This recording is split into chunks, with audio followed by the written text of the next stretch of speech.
স্বাগত ডিবিসি সংবাদে আপনাদের সাথে আছি সোনিয়া আফরিন ঈশিতা।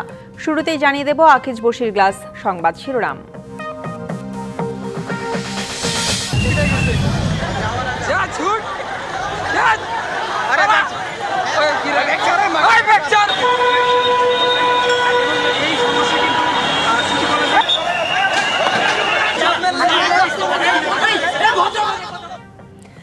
ঢাকা ও সিটি কলেজ শিক্ষার্থীদের সংঘর্ষে সায়েন্স ল্যাব মোড় রণক্ষেত্র, আহত অর্ধশত, পরিস্থিতি নিয়ন্ত্রণে পুলিশের লাঠি পেটা।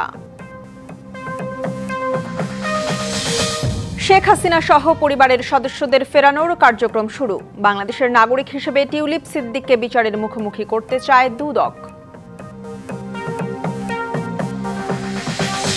সাংবাদিক দম্পতি সাগর রুনি হত্যার বিচারে আরেক ধাক্কা। গায়েব হয়ে গেছে ডিবিতে থাকা মামলার নথি। তদন্ত শেষ করতে আরও 6 মাস সময় দিল হাইকোর্ট। এবং প্রধানমন্ত্রীর কর্তৃত্ব কমানোর পক্ষে নয় বিএনপি। সংসদের উচ্চকক্ষ আপার হাউস, নিম্নকক্ষের নাম পার্লামেন্ট করার সুপারিশ।